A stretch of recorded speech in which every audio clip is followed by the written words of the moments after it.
Magandang gabi po. Ating pong palakayin ngayon sa ating programang Patnubay sa Kalusugan dito sa aking Facebook page at sa aking YouTube channel, Rose Alfonso. Ang ating pong topic ay tungkol sa fatty liver disease. Yung pong fatty liver, ito ay medical term nito, steatosis. Ito ay common condition, maraming naipon na taba sa selula ng ating atay.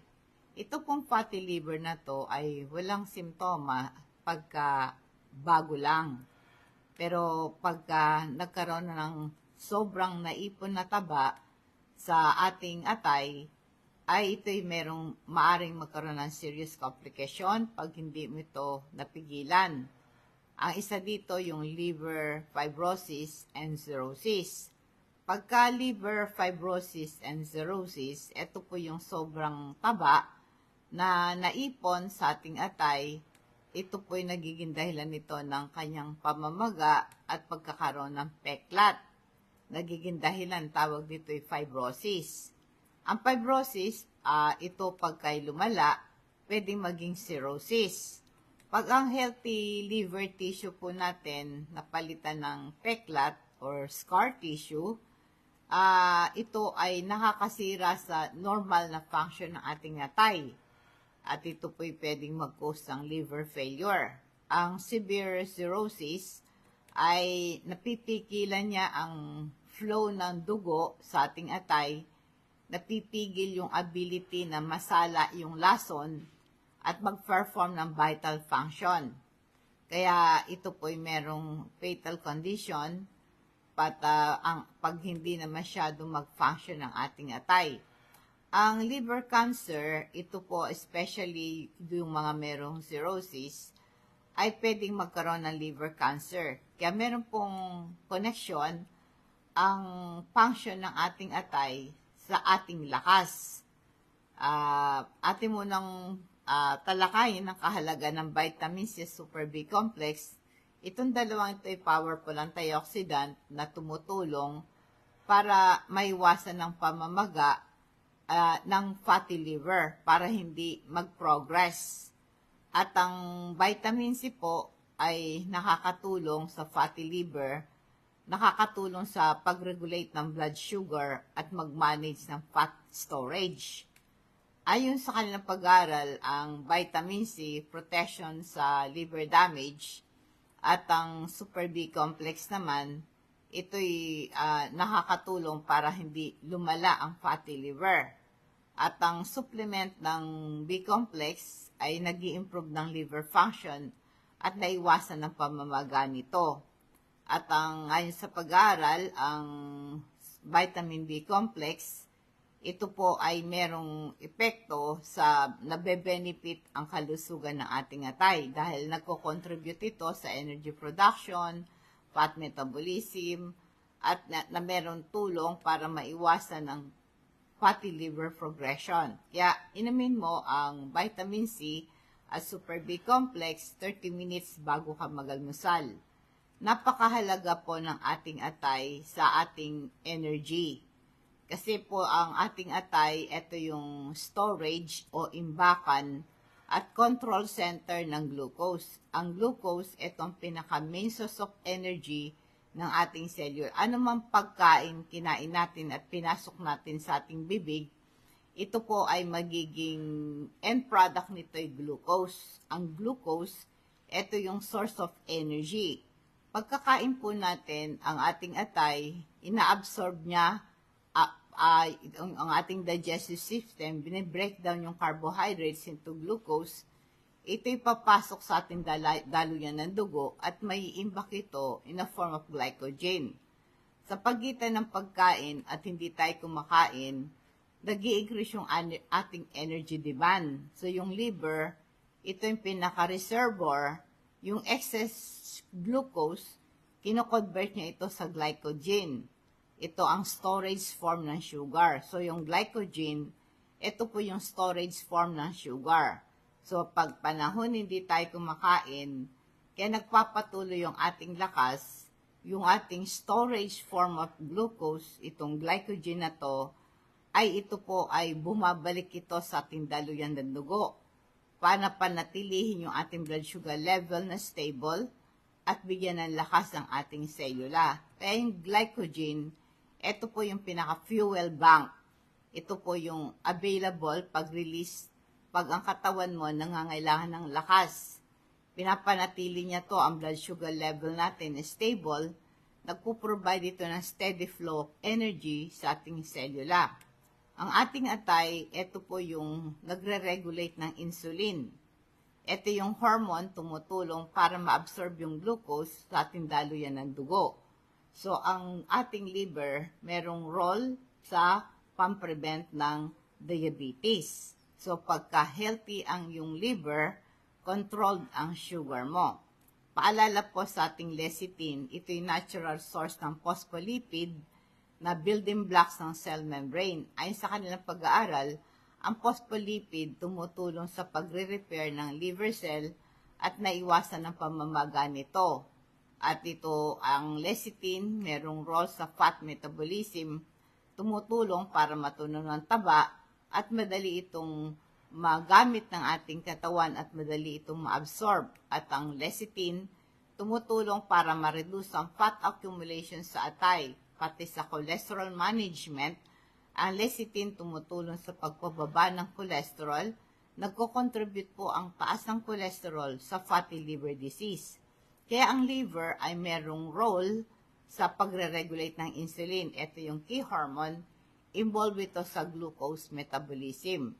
Kaya ngayon, para ma-maintain ang harmony within the bloodstream, kaya ito pong ating liver ay dapat mag-function na mabuti. Tulad po na sabi ko, pagkakain natin, ang blood sugar level po natin tumataas, yung glucose yun.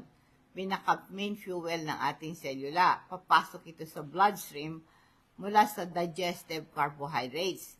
Ngayon, yung pancreas mo ay magre-release ito ng insulin sa ating bloodstream. Kaya yung insulin, ito po yung susi na para siyang tagabukas ng pintuan ng selula para ang glucose makapasok. Tumutulong din po yung insulin para mapababa ang blood sugar level. Kaya yung atay mo, merong central role sa pag-prevent ng excess glucose sa ating bloodstream. At saka tumutulong siya para yung glycogen ay para ito po yung ating reservoir, ma-prevent ang pagtaas ng blood sugar mo. Ngayon, between meals or during fasting, ang ating liver magpo-produce ng glucagon. Ito po yung hormone nagsasign ng breakdown ng glycogen back into the glucose at marirelease sa ating bloodstream. Kaya nagme-maintain ito ng stable level. Kaya, yan po ang role ng liver natin. Kaya yung ating liver, kiniklear yung insulin sa ating bloodstream, nire-regulate ang activity nito para maiwasan yung overproduction. Kaya nga po yung ating pong cell, nag-absorb ito ng glucose, nagpo-promote ito ng energy, napiprevent yung pagkahapo. Kaya po yung para maiwasan yung hypoglycemia or yung hypoglycemia, no, yung low blood sugar and high blood sugar, ito po ang sabi, pagka healthy ang ating liver, maiwasan mo ang ibang pagbaba o pagtaas ng insulin sa ating katawan at maiwasan mo yung fluctuation ng blood sugar, no? Kaya ngayon, ang liver po natin ay number 1 tumutulong sa para magamit ng ating selula ang insulin na mabuti. At kaya po ang role po ng ating atay, sabi nagme-maintain ito ng delicate balance ng energy and blood sugar level. Kaya ngayon, ang ating pong atay, naka-imbak din dyan ng vitamin A, vitamin D, vitamin E, and vitamin K, no? Maraming mga minerals like iron and copper ay nasa ating liver. Kaya po ito yung mga nutrients for energy production. Kaya nga po ang ating atay, nagfi-filter ito ng toxin at mga harmful substances sa ating dugo. Pinoprotektahan ng ating atay para ma-maintain ang ating energy level. Pagka healthy ang ating atay, ang ating katawan merong enough energy, mag-function siya ng mabuti. So pag meron kang liver problem, meron kang liver dysfunction, ang ating pong, magdali kang mapagod, at pwede kang magkaroon ng nakakamatay na sakit. Dapat i-maintain mo yan, yung healthy, yung healthy liver sa pamamagitan po ng balanced diet, regular exercise, at saka sapat na tulog. Kaya pag naka-experience tayo ng patuloy na pagkahapo, maring sinususpect ka na meron kang liver problem. Kaya kailangan po ng proper diagnosis and personalized management strategy. Wala pong specific cure sa fatty liver, pero ang goal po nito yung treatment. Ma-manage mo yung underlying cause at ma-prevent ang further liver damage. Kaya kailangan po i-adapt natin yung healthy diet, the healthy weight, avoid obesity, mag-exercise ka regularly, at mga gamot para maiwasan ng diabetes at pagtaas ng cholesterol. Ito pong healthy weight ay napakahalaga pagka po kasi merong namuong taba sa ating atay. Itong mga sobrang taba na to, yung excess weight na to, malaki yung tiyan mo. Kaya ito, pag malaki ang tiyan mo, itatapon nila yung taba na yan sa ating atay na pwedeng mag-cause ng fatty liver. Kaya ngayon po, yung excess fat sa ating katawan, nagko-contribute ito sa fat buildup sa ating liver. So, para maiwasan mo yung fatty liver, iwasan nyo po yung pagiging mataba. Alam mo, meron po tayong dalawang klase ng hormone. Yung bang hormone na pampagutom, hormone na mafe-feel mo na yung bang hunger suppressant, yung pampigil po ng gutom, yung leptin. Yung ghrelin, ito po yung hunger stimulant. Ang insulin, ito yung blood sugar regulator. Kaya pagka meron kang signal na nagugutom ka, pagkatapos ito po ay yung bang hindi mo yung kumbaga sa tas kakain ka ng marami at hindi mo mapigilan yung kain mo, mahirap ma-manage yung blood sugar mo. Kaya po ngayon, itong pagka sa sobrang taba ay nasasabotahe ang kalusugan ng ating atay. Pwede mag-cause ito ng chronic inflammation at nagkakaroon ng hormonal imbalances at nagpo-promote ng insulin resistance. Ang insulin resistance, pagka ang insulin mo, pag sinabi mong insulin resistance, ang ating insulin, para siyang susi sa doorknob, bubuksan ng insulin yung doorknob para yung glucose makapasok sa bloodstream.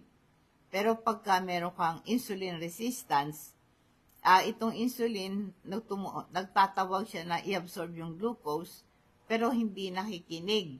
Kaya tumataas ang sugar level mo. Kaya nagbibigay ito ng pasanin sa pancreas. Ito po yung insulin-producing organ.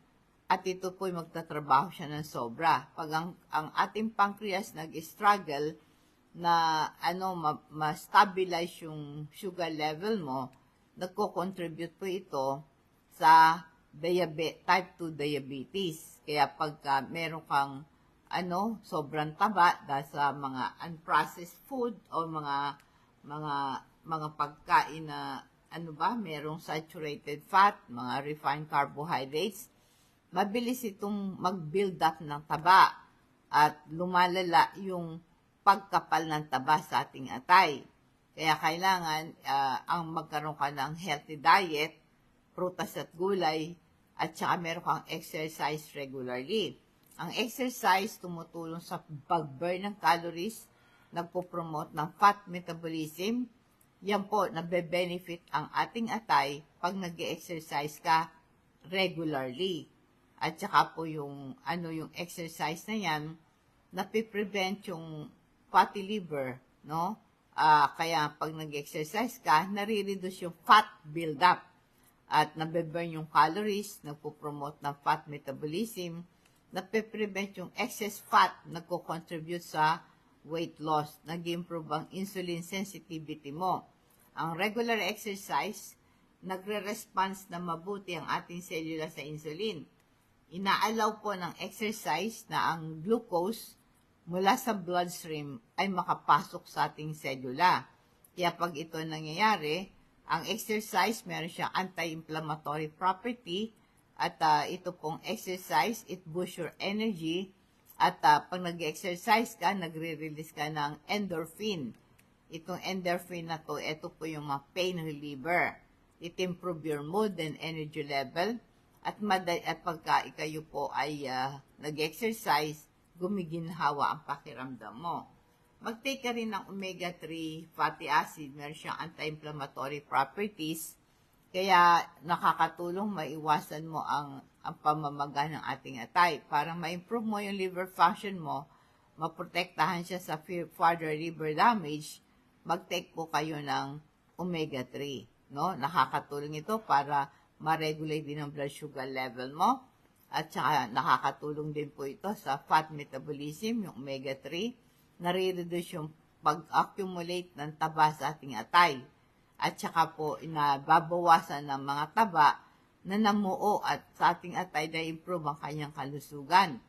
At ang ating pong omega-3 fatty acid, ito po ay nakakatulong para hindi mag-progress yung liver problem. Kapag nag-order ka ng aming health products, ipaalam nyo po sa pamamagitan po ng pag-PM nyo sa aking Facebook page, Patnubay sa Kalusugan. Bigyan nyo lang yung pangalan, address at cellphone number ninyo. Cash on delivery po ito, i-charge po sa inyo ang shipping fee. Kaya inuulit ko, napakahalaga po ng kalusugan ng ating atay. Iwasan mo fatty liver para maiwasan nyo po ang pagkakaroon po ng diabetes at para wag kang manghina. Dadako po tayo sa ating food for thoughts bilang pagwawakas. Ang sabi, love one another. The love the Lord your God with all your heart and with all your soul and with all your mind. Ito the first and the greatest commandment. And the second, love your neighbor as yourself. Kaya sabi po sa Romans 12:10, magmahalan kayo bilang tunay na magkakapatid at pahalagahan ninyo ang iba ng higit sa pagpapahalaga nila sa inyo. Magandang gabi po. Nawa po ang pagpapala at nubay ng Diyos sa sumatin, and God bless us all.